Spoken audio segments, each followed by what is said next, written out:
Hey there, and welcome. Today, we're diving into something pretty cool, the place where ancient wisdom and modern science totally connect. We're going to talk about two plants you've probably got in your kitchen right now, clove and oregano, and take a look at what the research says about why they've been used for centuries. So here's the big question, right?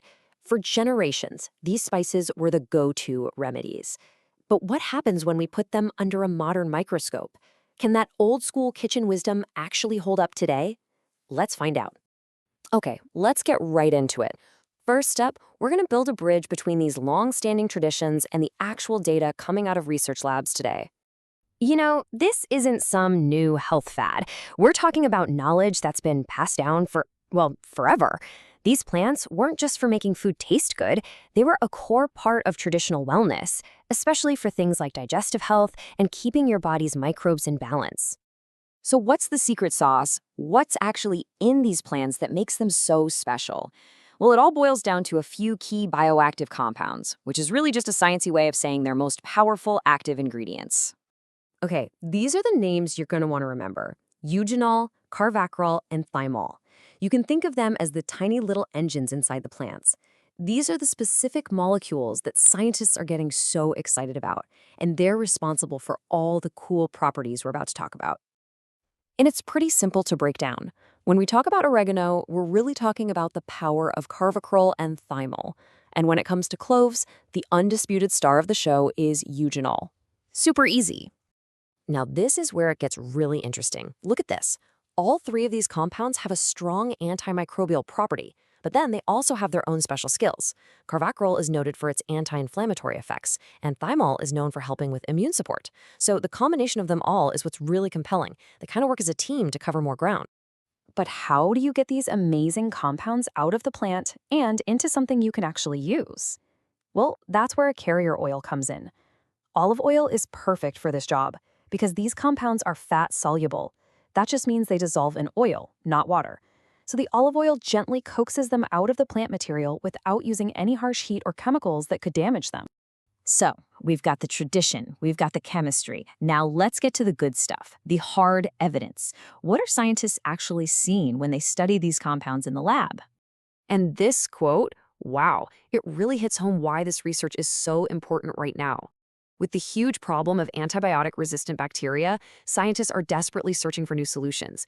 And you know where they're looking? They're turning back to nature. It just gives this whole topic a new level of urgency. And what they're finding is that this isn't just a one-trick pony. The antimicrobial effect is broad spectrum. It's less like a key that opens only one specific lock and more like a master key. Research shows these compounds work against a whole range of different bacteria and even fungi, which makes them a really powerful tool for helping maintain a healthy microbial balance. But it doesn't stop there. It seems these compounds also talk to our own bodies. Studies suggest they can actually wake up our key immune cells and help manage inflammation. They do this by down-regulating certain factors, which basically means they tell the body to turn down the volume on an over-the-top inflammatory response. So they're not just fighting invaders, they're also supporting our body's own defense system. All right, so we've covered the why. Now let's switch gears and get into the practical how.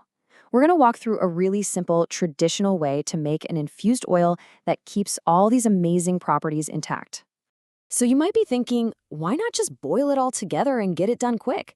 Well, because heat is the enemy of these delicate compounds. A slow, gentle infusion over 7 days with no heat is the whole secret.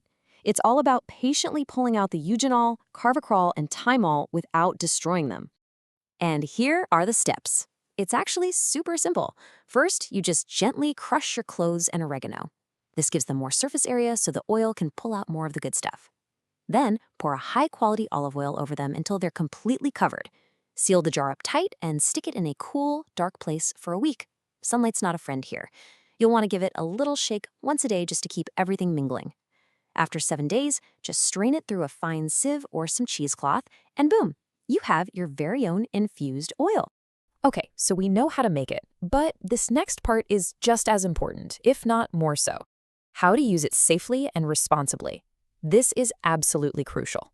Let's be perfectly clear on this. While the science is really promising and the traditional use is well known, government bodies like the FDA in the US do not approve these kinds of oils or infusions for any medicinal purpose. This is not a medicine and it's not a drug. So how has it been used traditionally? Well, it's been applied externally to the skin. It has also been used internally, and this is super important, in very small amounts and only for short periods of time to help support gut health. The key words to remember here are properly and low concentrations. This stuff is potent. And always, always remember, this is a traditional remedy, not a prescription. The smartest thing you can do is talk to a healthcare professional before trying anything new.